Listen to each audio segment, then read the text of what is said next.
Good afternoon. My name is Steve Hilton, and I have the opportunity of introducing our interviewer, and Ambassador Stuart Eisenstadt, who's going to give us a video message here shortly. So first, I'd like to start by introducing Sheri Daniels. She is a career member of the Senior Foreign Service. She served as the Special Envoy for Holocaust Issues in the State Department from 2019 to 21. Is now in full-time German language study en route to her next posting as the U.S. Embassy in Berlin. Sheri joined the State Department in 1993. Prior to her assignment as Special Envoy, she served as Director of the Executive Secretariat Staff in the Office of the Secretary of State, Political Counselor at the U.S. Embassy in Belgrade, and Political Economic Counselor at the U.S. Embassy in Oslo. She was a State Department detailee to the White House in 2012 to 2013, where she served in the office of the Vice President as Special Advisor for Europe and Russia. Earlier in her career, Ms. Daniels served as the Director of the U.S. Embassy's American Center in Jerusalem and as a Pearson Foreign Affairs Fellow in the office of Senator Joseph Lieberman. In 2006, she earned the Secretary of State's Swanee Hunt Award for advancing women's role in policy formulation, a recognition of her work to promote the participation of women as peacemakers in the Israeli-Palestinian conflict. Hailing from Richardson, Texas, Ms. Daniels earned a BA from Princeton University and a Master of Science in Foreign Service from Georgetown University. I'm also going to introduce Ambassador Stuart E. Eisenstadt, who serves as a Special Advisor on Holocaust Issues to Secretary Blinken. He's a former Deputy Secretary of the Treasury, Undersecretary of State for Economic Affairs, Undersecretary of Commerce for International Trade, and Ambassador to the European Union. He also first served as the U.S. Envoy for Holocaust Issues. He's going to give us a video greeting here in just a moment. Lastly, but not least, Sheri Daniels is going to be interviewed by Ambassador Edward O'Donnell over Zoom. I believe his picture's up there. Ambassador O'Donnell is a professor of practice in the School of Politics and Global Studies and former U.S. Special Envoy on Holocaust Issues.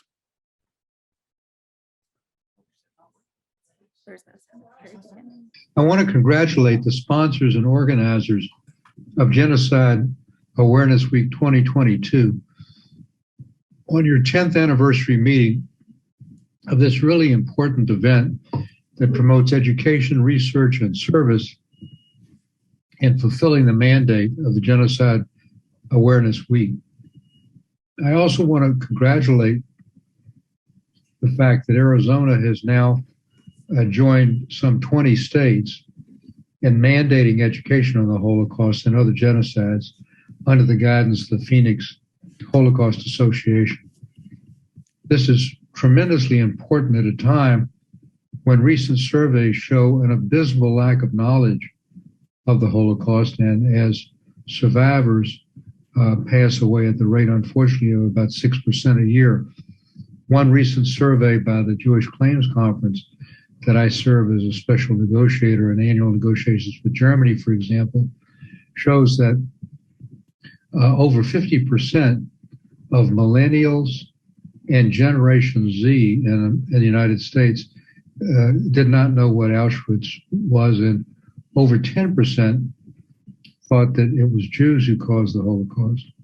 And the World Jewish Congress even more recently published a poll that shows for German youth who have mandatory Holocaust education that a third knew absolutely nothing about the Holocaust. So the kinds of initiatives that the Genocide Awareness Week is trying to promote, along with the Phoenix Holocaust Association, is tremendously important. I also am pleased to lend my support to the effort as a member of the Community Advisory Council chaired by Cheryl Bronkish.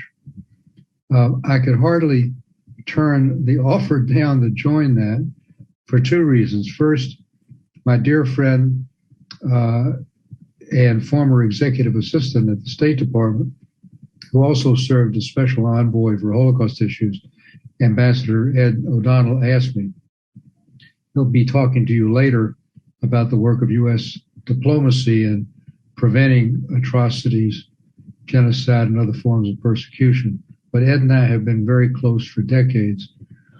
But the second reason that I wanted to join is because I so admire what you have done and how you're trying to mesh research along with action.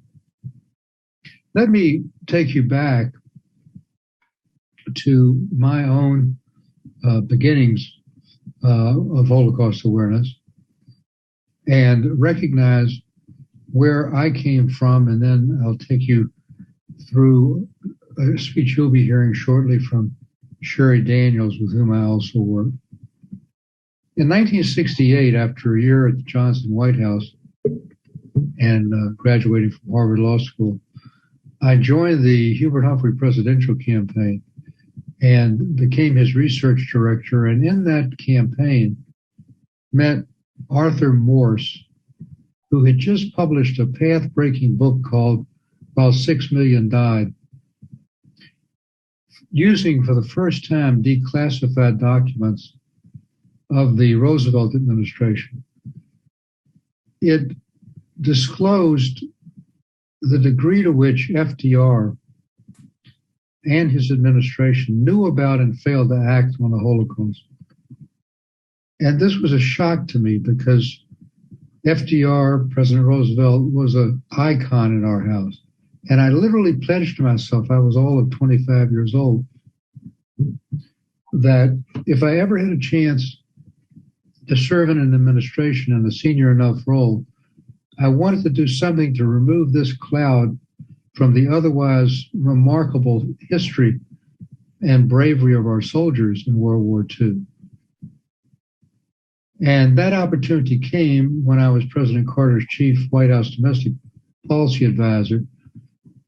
And I recommended to the president in April of 1978, at the same time as Prime Minister Begin was going to be coming some weeks later to the White House as part of the Middle East peace process, that the president create a presidential commission on the Holocaust headed by Elie Wiesel. We worked with the commission from my White House position. We didn't know what they would recommend, whether it was just going to be a monument. What they recommended was a living, breathing museum for the memory of those 6 million Jews and millions of others, non-Jews, who were killed in the genocide and Holocaust. And also not just remembering, but imparting the lessons for today. And that museum opened, and I was there for the opening in September 1993 in the Clinton administration, shortly before I went to Brussels to be ambassador to the European Union in the Clinton administration. My next opportunity to try to rectify the past came during the Clinton administration, when I had 4 Senate confirmed positions: Ambassador to the European Union, Undersecretary of Commerce, Undersecretary of State, and Deputy Secretary of the Treasury, but carried with it a special Holocaust portfolio as special advisor to President Clinton and Secretary of State Albright on Holocaust issues. And in that capacity, I negotiated $8 billion of recoveries from Swiss banks, French banks, which had hidden and not disclosed Holocaust-era accounts. They had German and Austrian companies that employed Jewish and non-Jewish forced and slave laborers. In fact, the majority of that money went to non-Jewish forced laborers. Insurance policies that had been unpaid remarkably because European insurers said premiums weren't kept up when the policyholders were in Auschwitz. The Washington Principles on Nazi looted art with over 40 countries, which has transformed the whole art world and led to the recovery of thousands of Nazi confiscated art that's in museums around the world. And importantly for your Genocide Awareness Week, in January of 2000, I created, along with Swedish Prime Minister Göran Persson, a tremendous leader, the International Holocaust Working Group to promote Holocaust education worldwide, then with only about a half dozen countries. Now that has morphed into the International Holocaust Remembrance Alliance with 34 countries and a formal structure, a rotating 6-month presidency to promote Holocaust education worldwide.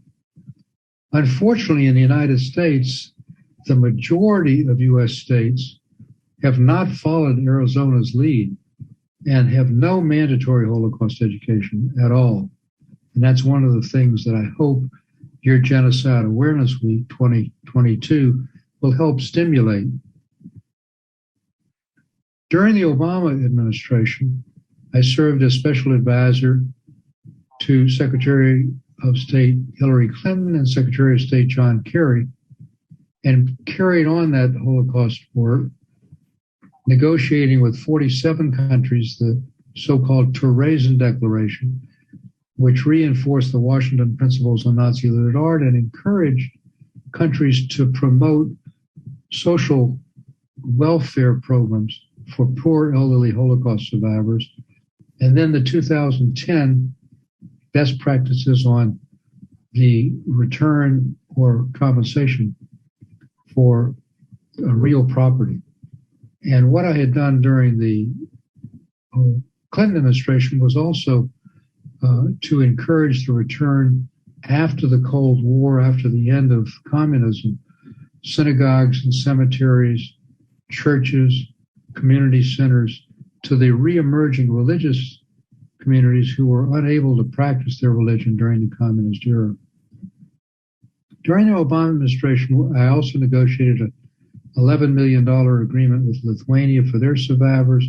And in 2014, negotiated with the French government a $60 million agreement to pay for those Americans and others who had been, when they were in France, and French citizens, been deported on the French railway to their death, or if they survived, we paid them as well, and their spouses and their heirs.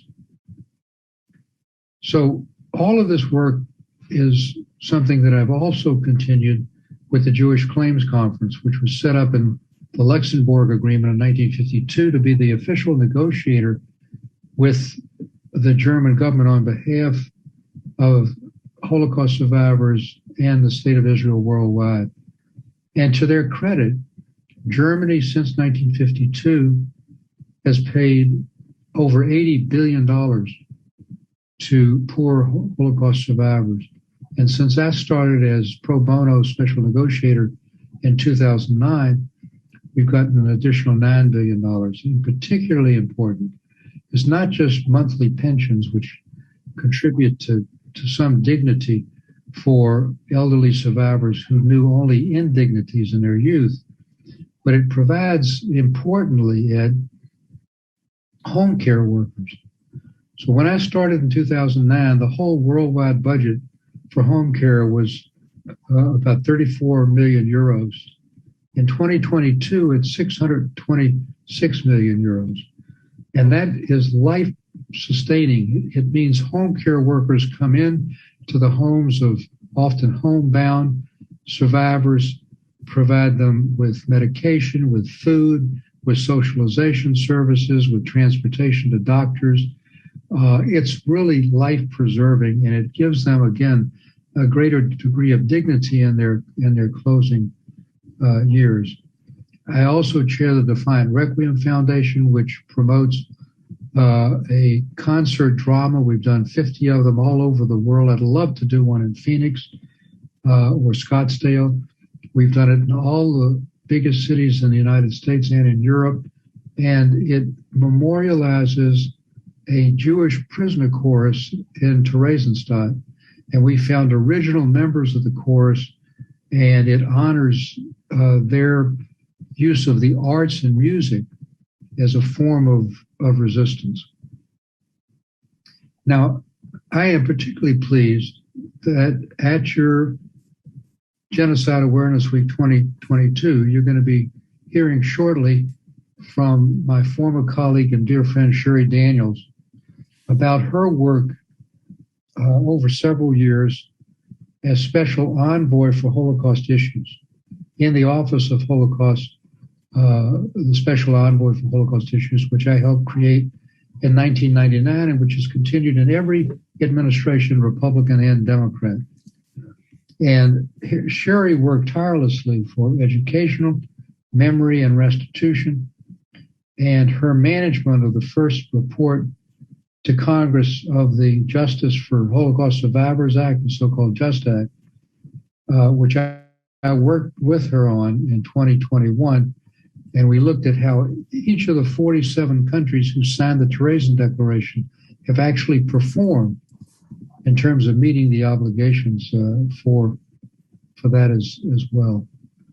And of course, you'll be hearing from Ed as well.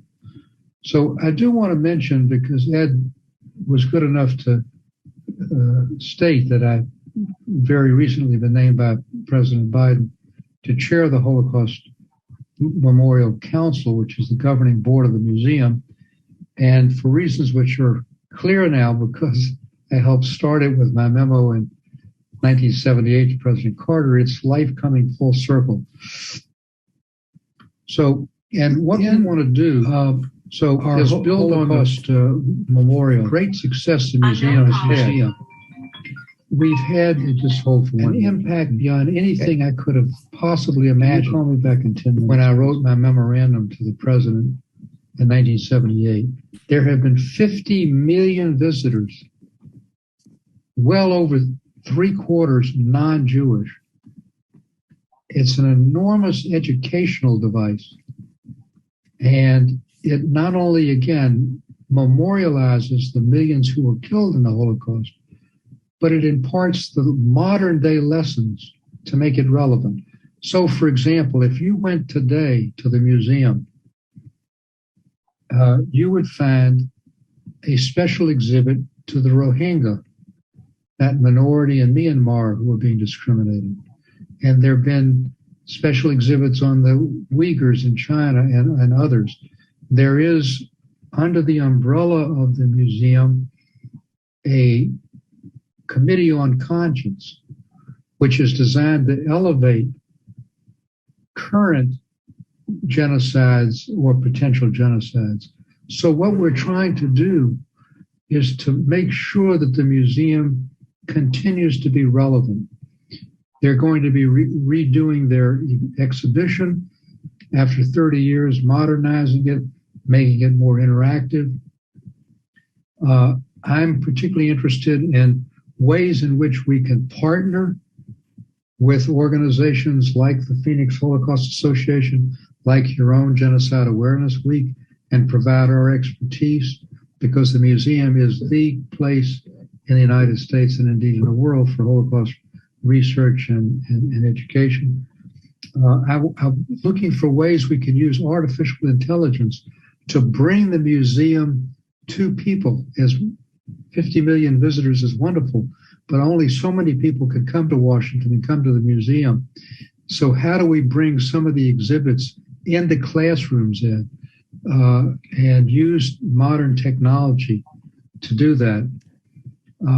Also, we want to do in the new restructured exhibition to let people know that the Holocaust didn't just happen overnight. It built up over years. It was built on the kindling wood of anti-Semitism, but also on the breakdown of law and order in Germany and what had been a democracy. with lessons worldwide of what happens when the rule of law declines, and when good people turn their backs on their neighbors, or even worse. And all of that will make the museum even more relevant than it is today, and it is very relevant already. So these are some of the things that I hope to accomplish. And I want to commend all of you who are participating in Genocide Awareness Week 2022 for your interest in studying and researching the causes of genocide, combating bigotry and hate that enables genocide and mass atrocities to occur. And in the troubled world we have today, this is especially relevant.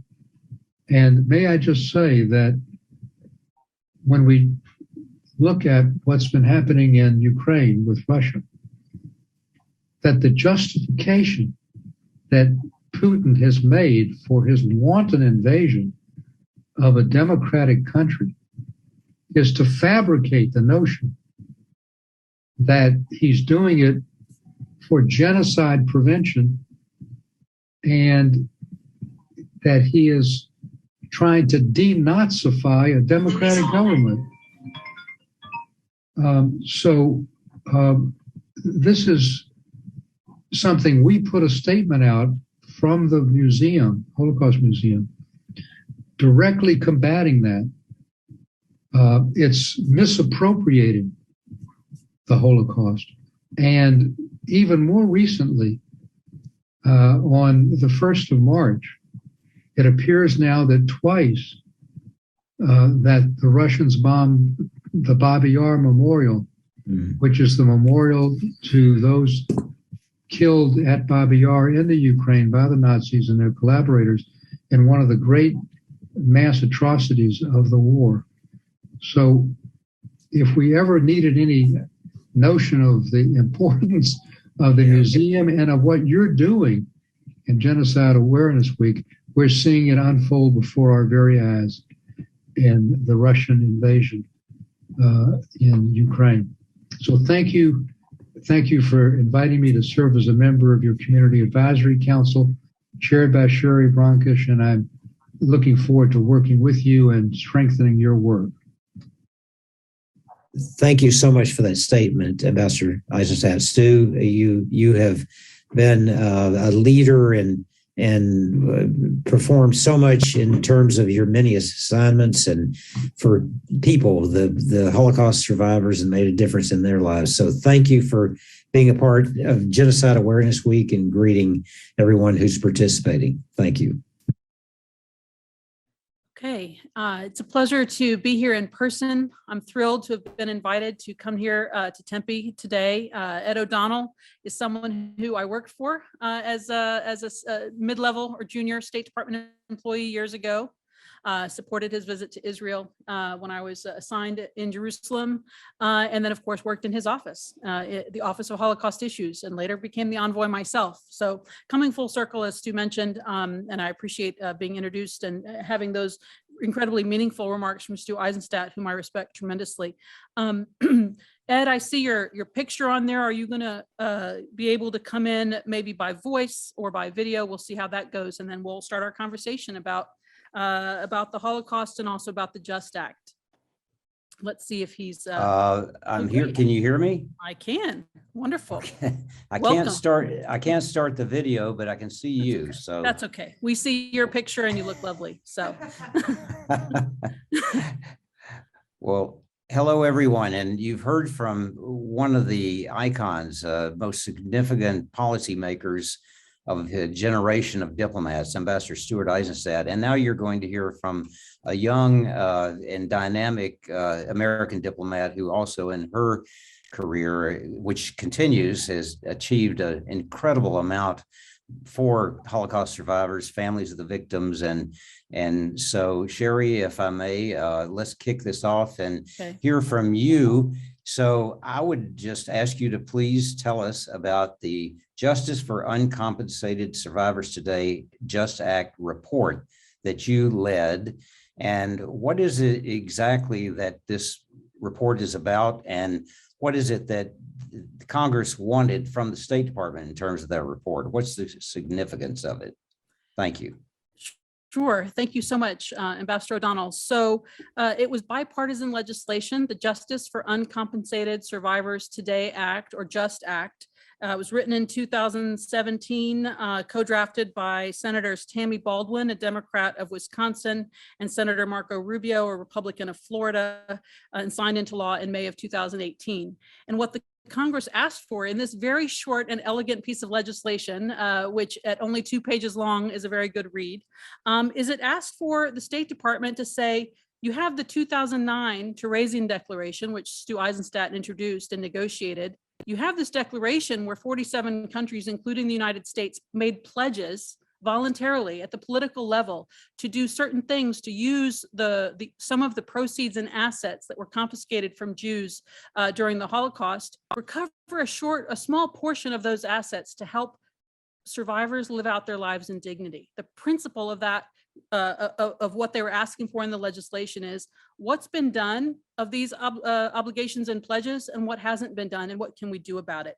So it asked for the Secretary of State to issue a report to say what have the countries done to return either the property or substitute property or compensation for the billions of dollars worth of communal, religious, private, and heirless property that was confiscated from the Jews that were exterminated and the Jews who fled. And so that's what the report does. And I'd be happy to talk about it in a little bit more detail, but I will just say that one can read in the very beginning pages an executive summary and a key findings. And through those 12 pages, you're going to learn a lot. And then if you choose to read the 46 chapters, the 200 pages, you'll be great. But otherwise, skim and see what the countries have done. Pick a country you've been in, a country you've studied, a country from which your heritage, where you're descended from. Pick a chapter, read 2 to 4 pages, maybe read Hungary, maybe read Poland, maybe read Croatia, and then maybe read some of the other chapters to see what's been done and not done, and have the countries met their pledges or not. So that's in short what the Congress wanted to know. Over to you, Ed. Okay, so Sheri, thank you. That's I'd like to ask you about the process. This is a huge project to pull this all together from your team in Washington, D.C., and I know you worked with embassies throughout Europe and in a number of countries. So how did that work in terms of, this is really diplomacy in action, both from Washington at the strategic level and then at the embassies at the grassroots diplomacy level, and it underlines our commitment as a country to human rights. So could you explain a little more about the process, how you worked with embassies overseas in these countries, and then also what did it mean to you personally to compile this report, the first ever report? Thank you, Ed. I know that we talked around that period of time. So I came in as the envoy in 2019. It's a rotating assignment for career members of the Senior Foreign Service like myself and like you when you had that job. And so my predecessor, Tom Yazd-Gertie, had begun the process of tasking 46 embassies, i.e. everyone except the United States, all of our embassies with providing this information, not only what had the countries done since the Terezin Declaration, but also critically what was asked for in the legislation. How did American citizens fare in this claims process? How did it go for them? That's the US angle in the report. So Tom had tasked, and his team had tasked the 46 embassies around the world. And then you have, and I've been on the other end of these taskings in my assignments around the world. So you had 46 probably political, economic, or consular officers in our embassies, along with, in some cases, their deputy chief of mission or US ambassador, going to the Jewish community, going to the government offices that were in charge, or the ministries of justice that were in charge of the Terezin Declaration implementation, and saying, what is your legislation that you've had on the issue of restitution? Did you return communal property, synagogues, cemeteries? Did you return private property? Was that housing? Was it movable property like assets, art, Judaica, and then of course airless property? And then turning that into the department, and I came in, this is where I came in 2019, that tasking had been done, and I'm reading these 46 compilations of answers. And then I had this small team of people that I needed to assemble. It's a tiny office of approximately 3 people. And had to get some foreign and civil service officers on board to help me fact check. We could not turn into Congress something that our embassies had really gracefully developed over time and over an extended period, but without fact checking that. What exactly was done in the legislation? What was implemented, not implemented, and how did it go for Americans? These were things that we needed to add to and fill in and fact check from the Washington end. So the clock was ticking. The report to Congress was almost due very shortly after I took office, and yet I realized that a lot of more work needed to be done to make this something that we could really stand behind. So I spent the next several months traveling a little bit when I needed to help advance. I had to at the same time produce a report, but also be the envoy and represent the U.S. in negotiations.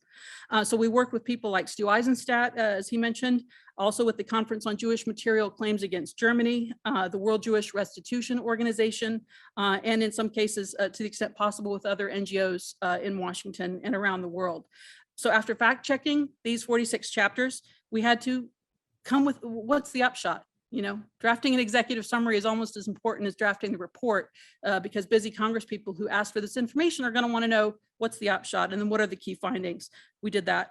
Then we submitted that report to Congress on March 18th of 2020, and that date might sound familiar because it's right about the time that governments around the world were closing down travel because of the COVID pandemic. And as you know, by July 29th of 2020, we rolled that report out publicly, put it on the internet, put out statements, and were astounded with the positive feedback that we were able to get. The facts were there, they were clear, it was well written, it was fact checked. NGOs and stakeholder groups who spent their lives working on this issue congratulated us on the report, not because it was a perfect statement of everything that had been done. You can't catalog that in a short report, but that it was that you could stand behind those facts. And we were pleased that Senator Rubio and Senator Baldwin, in a time of hyper-partisanship in Washington, issued a joint statement welcoming the report. So that spoke volumes to me. And they were able to quote from the executive summary and fact and key findings, because the key findings were right there for them to pull out and broadcast that message in their own statement. So that's the process. It was tough.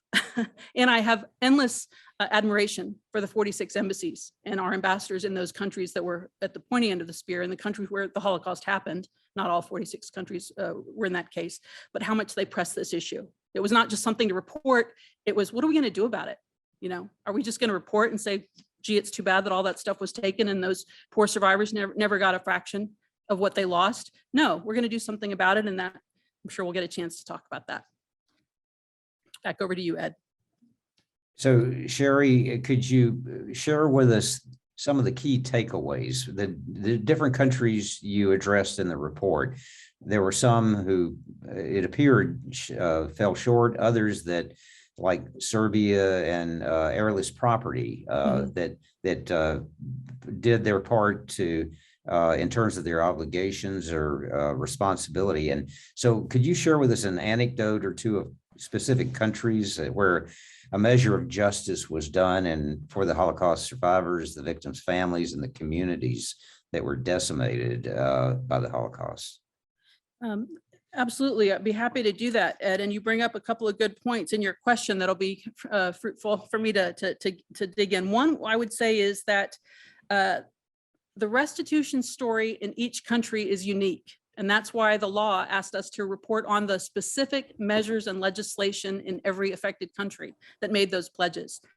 Because it's nice to make pledges, but what are you going to do with those? How are you going to implement it? What are the claims processes? What are the deadlines? What are the evidentiary requirements? So that's what the facts are there. And in terms of what you mentioned about what did we find, I'll try to give a few short gists of it.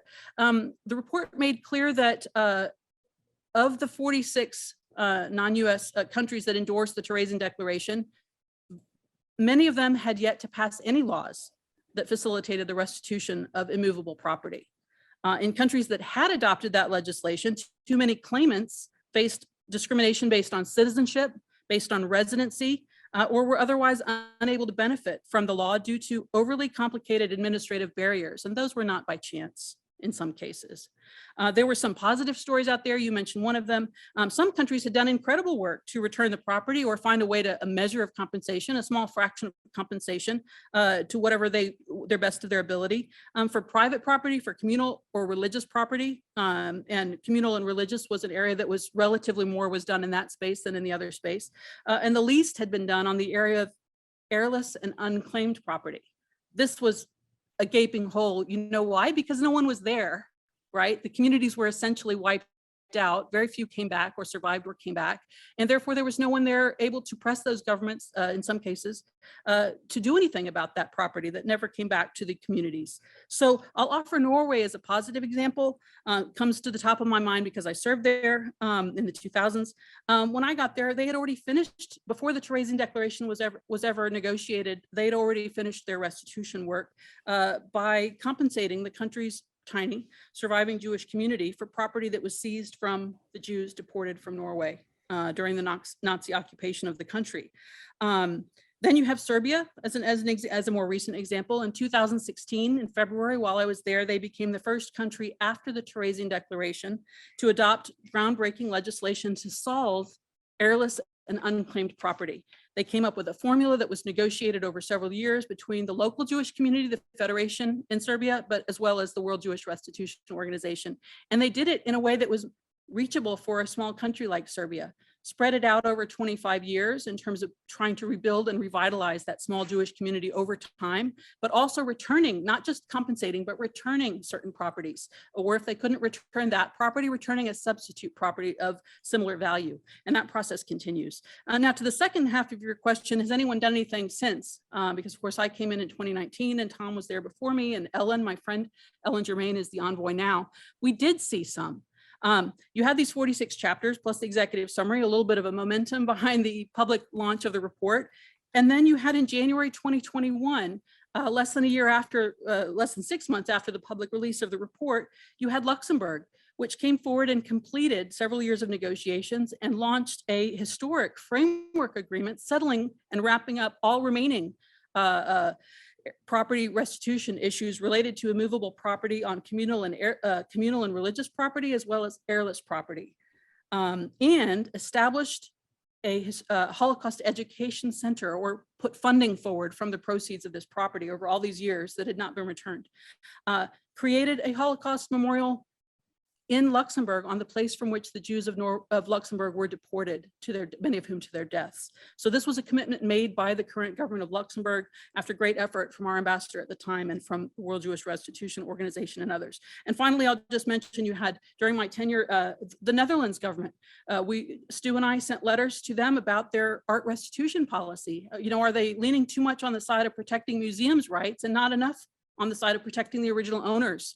And they issued improvements in Dutch art restitution policies in 2020 and 2021 after the report, really closing up some of those loopholes that we had identified in the report. And I'll just mention one other, that's Germany, because Stu raised it. In the report, it's not just about property. The principle of the Terezin Declaration was the welfare of the living survivors. What are you going to do for the social welfare of those who are still among us, wherever they live now? And that's an annual negotiation with Germany that is a private negotiation held by the conference, the Claims Conference and Germany, but the US is a supporter and an advocate from the outside. And after the report was issued, in the 2 years since then, Germany significantly boosted its assistance to survivors worldwide, and especially, as Stu described, for medical and home care for these aging survivors. So there really is room to grow, and that has been done since. And I'll just mention one final one that maybe not everyone saw because it was just in the last 2 months or so. You had Latvia, where we had a chapter on Latvia, just a few pages. We identified what they had done very well and what hadn't been done yet. And a couple months ago, the Secretary of State was able to announce and congratulate Latvia for coming up with a 40 million euro settlement for all remaining communal, religious, and heirless property. They couldn't do it before. They needed some help figuring out how. They spread it out over a number of years and pledged to solve the issue. So that just happened, and I'm extremely proud. That happened under the tenure of my successor, supported very much by Secretary Blinken. Ed, over to you. Thank you, Sheri. Well, I've mentioned Serbia because when I was special envoy and I went to Belgrade and talked to the government, that was a tough case and I didn't get very far. There was plenty of Jewish property, synagogues and community centers that had never been, that was still in the hands of the government. So congratulations to you and what you achieved in Serbia and every other country. So if I could just go from restitution for confiscated property from the Nazis and then passed on in the Soviet Union period, never restituted to the Jewish communities in those countries. But the Just Act report also talked about memorialization, commemoration, and education. So could you talk about that in the countries that you commented on, and give some examples maybe of how that helped move the ball forward and in terms of those governments? Sure. I think I felt very much like an activist in my role as a special envoy. We weren't there to report on the problem and be sorry about it. We were there to introduce practical ways for countries to meet their commitments to have historically accurate Holocaust education. And the words historically accurate are two words I always put in front of the word Holocaust education, because not every Holocaust education is a good education. And so one of the ways, before I get to education, is this issue of archives, which you were extremely active in during your time of trying to open to the public the Erelson archives in Germany, the International Commission of the International Tracing Service, where all these records on the perpetrators and on the victims, all victims of Nazi persecution were. And so during my time, the US government was the chair of this International Commission of 11 countries. And those archives, which were never available before, even on paper, are now not only available on paper, but are available on the internet. Millions and millions of records that were never accessible before. You can now Google names, places, and trace routes of what happened to individual victims of Nazi persecution. So I'll just point out the Erelson archives. People should explore that, try to work with that. And there are now projects that I worked on that are Holocaust education related. One of them is called #EveryNameCounts. It's a program of the Erelson archives to crowdsource and look at all the handwritten records from the camps and transcribe them into names so that you'll have various aspects and transliterations of that name. Every name counts, therefore, to get up all 17 million victims of Nazi persecution and build that number even further so that all names are traceable. That's one area of education, and we've gotten some really good success in getting classrooms around the United States and around the world to support that crowdsourced project. Every name counts. On education itself, we also supported, when I was there, and my successor has continued this, State Department funding for the #Stolen Memory exhibit, which is based out of the Erelson archives and which travels around now Germany and Poland and is expanding, so that we can try to return the property of the Jewish and non-Jewish victims of Nazi persecution. The last thing I want to mention on the area of education is that while I was in the seat representing the United States in the International Holocaust Remembrance Alliance, which is that body that Stu mentioned, IRA, which he established with the Swedish Prime Minister in 2000, it's now called the International Holocaust Remembrance Alliance, IRA. During the time I was there, the 34 countries, plus the 35th country, Macedonia, which joined recently, approved recommendations on teaching and learning about the Holocaust. All 34 governments at the political level, plus Macedonia, which later joined, endorsed how to teach and learn about the Holocaust, because not every Holocaust education is a good education. Some people like to gloss over what those people did over there to those other people. It's not useful. It's not useful to talk about 6 million without personalizing. It's not useful to talk about victims without talking about the lives that they lived before they were victims. So all of these things turn into useful recommendations translated into all the IRA languages and available on the internet. And so I was really proud to be part of that. The U.S. Holocaust Memorial Museum sat on the U.S. delegation as an independent member of experts, and they were quite involved in the drafting of that document. So those are the types of things. And then traveling to Croatia, to Lithuania, to Romania, to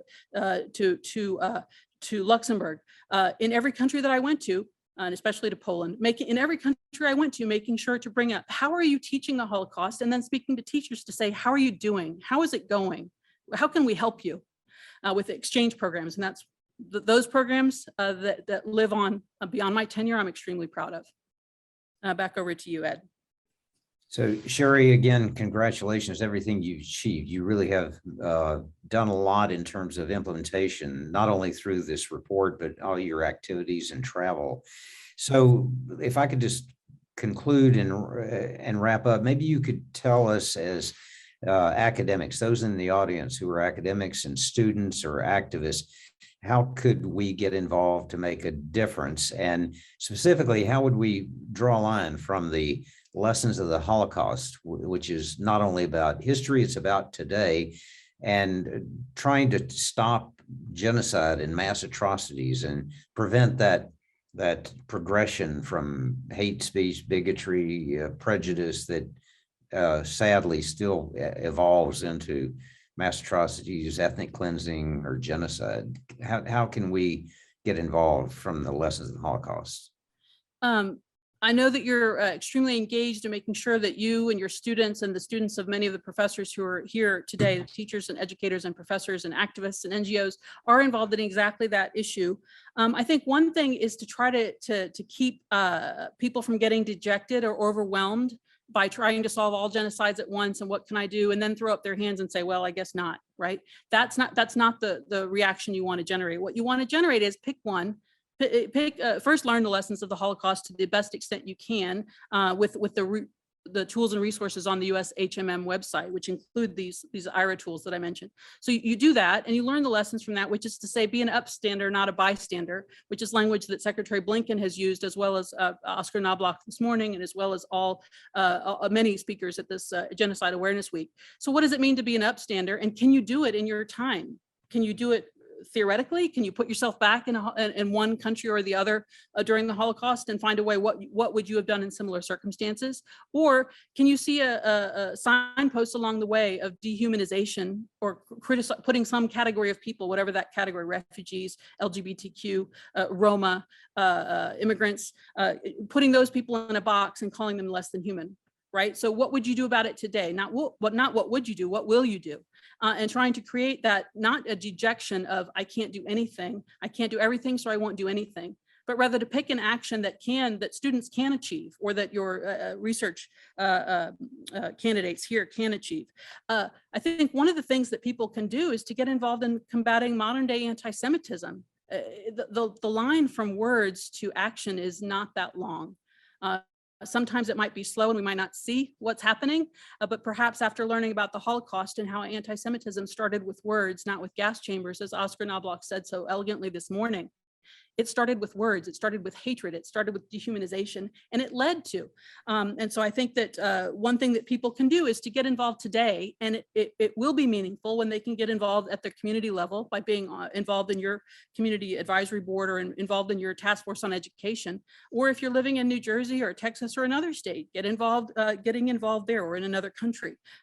So that's one way. And the other is to maybe work to increase understanding of Holocaust distortion, which is so pervasive. It's gone from Holocaust denial, which is hard to do anymore, not saying people don't try, to Holocaust distortion, which is these very subtle linguistic tools that are used in some countries, and maybe even here, unfortunately, in this country, to distort the meaning or the facts of the Holocaust. And so the IRA, the same body I just talked about, in 2021, January, released under Germany's presidency, tools for recognizing and countering Holocaust distortion. Brand new, negotiated by all 35 countries, put out and endorsed, and I think picked up by the European Union as something they can work on, something you can do something about, creating literacy in students and researchers to recognize Holocaust distortion when they see it and how to combat it.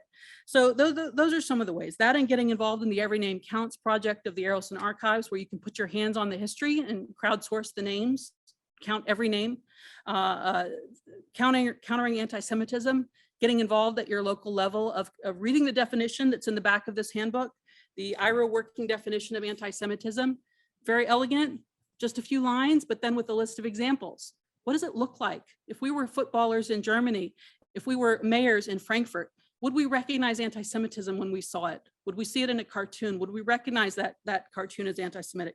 And it gives you, guideposts. So I think getting involved in that, more and more institutions adopting that and then acting on that. There's a lot to do in this field, and I think it's important for people to understand, I may not be able to do all of it, but if I can do some of it, I've done my part for my generation, and I can, push that ball forward, which you're doing some very creative research here. I've heard some of it just since my arrival yesterday. It's cutting edge, it's innovative, it's using modern technology, social media. You've had these Zoom courses, Ed, that I've been lucky to speak at the last couple of years.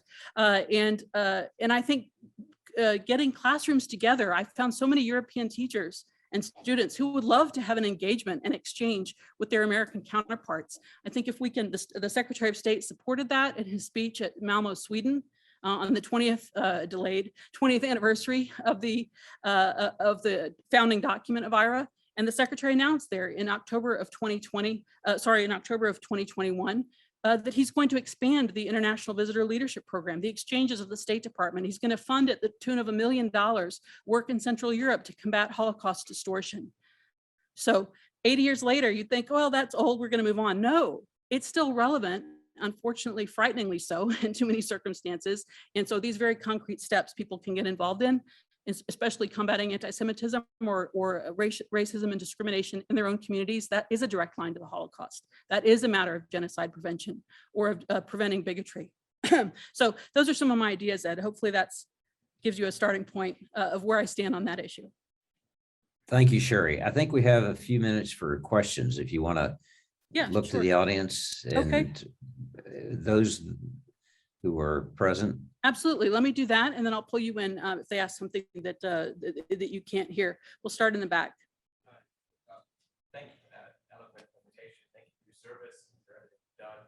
And I really appreciate the idea of focusing on living people who are dying and who are very old. Yes. It's our last chance, really, literally. I've been drinking since I was a kid, but now it really is. I appreciate your service so much.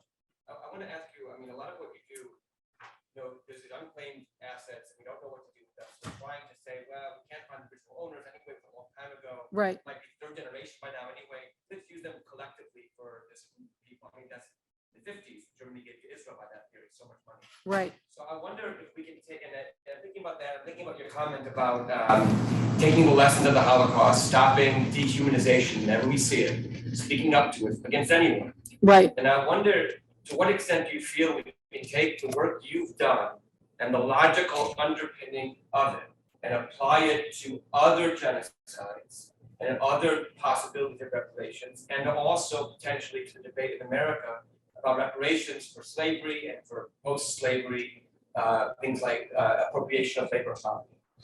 Sure. So what I would say in that realm is that, for people who want to dive into this topic and see which angle of it they can work on in their lifetimes, it's important for me, it was important to me and my small team, that the clock is ticking, that in 2009, when the Teresian Declaration was adopted, the survivors were aging and had different needs that required resources. And look over here at the resources from all of the exterminated Jews and Jews who fled and couldn't ever get their real property back, their movable real estate. So one of the ways that all the countries identified in the report that still have not met their obligations, and I haven't named them in this speech, you'll notice I named the good ones, but read the chapters. We didn't pull out any of our punches. It's all there. So for those countries, take the resources, a fraction of what the value was from that property that was expropriated, confiscated, nationalized later by the communists, and give it to living survivors wherever they are. Because those survivors only have a few years, whatever, 5 to 10 years longer or more or less, that they need that highest healthcare and home care of their lives right now. So that was one principle. And the people who endorsed that declaration at the political level, they signed on to that. They agreed to that. So that's one, is to look at the remaining countries and get active on one of them. Pick a country that you're involved in and see what you can do with that. And also promoting living, the welfare of living survivors, what you can do in your own societies. That's important. And the second is that the principle was not only put a portion of those proceeds toward helping living remaining survivors, which is the top priority, but adding in Holocaust education. People say, oh, we can't afford that, or we don't have that. We have these other issues right now, that we can't put money aside for creating curricula or sending our teachers to Yad Vashem or USHMM, et cetera. And so we said, well, look, in the Teresian Declaration, they committed to spending a portion of those proceeds that they had from all those confiscated assets that the government's benefited from all of these years, putting that toward. And so you've seen Latvia, you've seen Luxembourg, you've seen Serbia in just the last number of years, dedicating themselves to that principle. So look at the other countries that haven't. Again, I'm not naming all of them, but I worked very hard, as you can imagine, on Poland, on Croatia, on Latvia and Luxembourg, the latter two which fulfilled their commitment. And now we have the other ones in Hungary as well. And so getting involved, picking some way that you can get your students or your researchers or your NGOs involved for living survivors, priority one. Priority two, how can you turn that into funds for promoting Holocaust education that's historically accurate? And I think getting into these tools that are available, which you're doing at the Arizona state level and which are being done in many states. There's also the Never Again Education Act adopted by Congress during the COVID crisis. If you can imagine, during this worldwide crisis of unimaginable proportions, the Congress took time to pass the Never Again Education Act, dedicating $10 million over the next 5 years for promoting Holocaust education at the secondary school level in this country, because we have not lived up to our own promises on that in that regard. So again, get involved at the state level in those states that need the help. So as this first generation of survivors dies, does the claims conference end when the last one dies, or do the second and third generations have any recourse for the return of their, their heritage, their family's property? Well, so I think in that case, what I would say in shorthand, because it's a very legal question that requires a longer answer, is that what we learned in the Just Act report is that every country's legislation is different. The time periods are different. The evidentiary standards are different. Who counts as an heir is different. Is it the son or the daughter, or could it be a cousin or a nephew? And so I think it differs by country. But I do no, they don't finish, because as one thing I forgot to mention is in the course of the claims conference negotiations with Germany that Stu's the special negotiator, unpaid special negotiator for, the government of Germany has put forward through the claims conference millions and millions of dollars. The U.S. encourage this, but they did it of their own free will. And that is to say, putting money toward Holocaust education. And the claims conference established on the 75th anniversary of the liberation of Auschwitz, a campaign with USHMM called #ItStartedWithWords. So go there, right? Get a community activism revolved around It Started With Words, not because of what happened to the Jews, but what could happen to someone else. And so I think you'll see there are the claims conference. I don't know exactly at what point it doesn't do that, but I do know that they're extremely involved, and they negotiate annually with Germany, which puts forward tens of millions of euros in this area. And I'm glad that the United States, with the Never Again Education Act, did something, and that we, through Secretary Blinken at Malmo, Sweden, pledged a whole amount more for not just in Europe, but in the Middle East as well, in the Near East, Holocaust education, fighting anti-Semitism and other forms of bigotry. I think we have time for one more, and I see other, please. I have one regarding legislation, and I guess the most celebrated one is the block by the U.S. Supreme Court in the return of Haiti. Is there any other litigation, nationally, internationally, regarding the reparations for Lost Art? The rightful return to family and descendants? Yes, I don't know if Ed, if you can remember, but is it called the CARE Act? There is legislation on lost art. Stu is the world-renowned expert and negotiated the 1998 Washington Principles on Nazi confiscated art. And on the 20th anniversary of that international document, the Washington Principles, he traveled to Germany with the then envoy, my predecessor, in 2018, and relaunched with Germany a pledge toward continuing to press for return of the actual art or for compensation of that art. And it's not, that field of work is by no means over. And in fact, I think in the report, we say something like, a small fraction of the art has been returned. So there are cases that are happening right now. For the most part, my understanding is that happens at the local. Again, each country is different. It's not like the Washington Principles created some Washington International Court for that issue. But I would say that people can still get involved by suing in the local jurisdiction, or by getting what happened in the Netherlands and in Germany, or in Austria, where they created special councils, advisory councils, get more, in the United Kingdom as well, I believe, get more countries to establish and implement what they agreed to in the Washington Principles. Like, just because you make an agreement doesn't mean you do it, we found out, unfortunately. The first step is to get a commitment, and then the next step is to create a public furor, a little bit of noise surrounding the issues of countries who haven't implemented their what they pledged to on finding the owners of that art.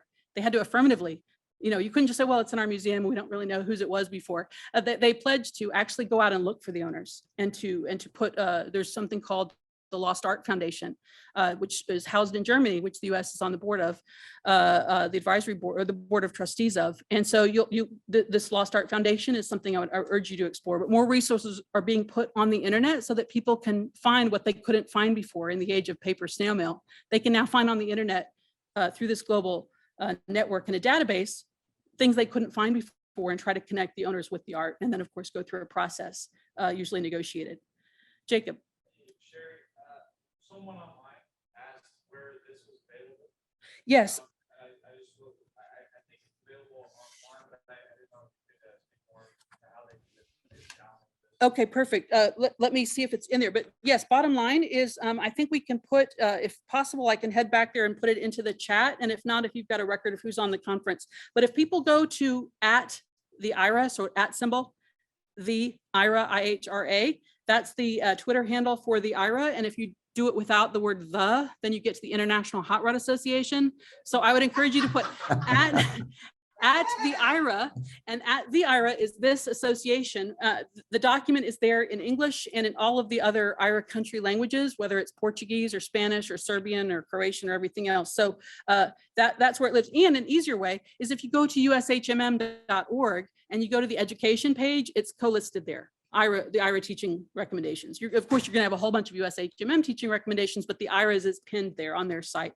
And of course, it's available on our site. But I would say if people go to @the IRA on Twitter, and then you'll basically go into the website through there of IRA and find all of their working definitions, including of anti-Semitism, including of countering Holocaust distortion and denial. What is Holocaust distortion and denial? All of these things are internationally negotiated, including these teaching recommendations. And really, once you're in that world, sign up for their events, go to some of the programs, listen to some of the videos they produced on that website. The US is one of the 35 member nations. Macedonia became the 35th member. And you'll find some amazing programs in all kinds of languages. And this can lead to exchanges that are very productive between our country and the other countries involved. Really, it's a research, teaching, and activist world. Once you get into it, it's very compelling. Let's put it that way. And I know we have the next group coming up. Ed, is there anything I've left out? I think this is extremely comprehensive, and I just say I'm glad you mentioned Secretary Blinken, because just March 21st, he was just at the Holocaust Memorial Museum, and he is clearly committed to measure justice. In the case of March 21st, it was about Burma, the road to genocide. He That's right. Announced that Burma had been, that treatment of the Rohingya people has been considered a genocide by the U.S. government. But with Secretary Blinken, President Biden, I think you've got a strong political push for the unresolved issues of the Holocaust, whether it's restitution or also memory and education. So that's all I would add. But thank you so much.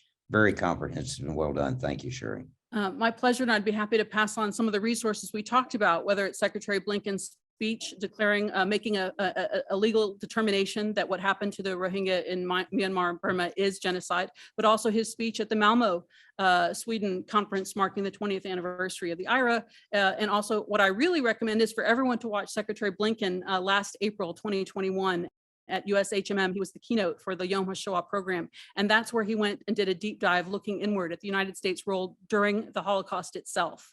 And he did not pull any punches, and he did not put a cherry on top of our history, but rather delved into the painful history of what we did and didn't do, and tried to maybe connect that to what we're doing for refugees today. So again, these are things I would commend to you, resources that we can put out there for people watching and for the students and researchers here. I appreciate everyone's time. It's great to be invited, and thank you, Ed, for bringing me here and getting the support to bring me here in person. A pleasure. Thank you, Sheri.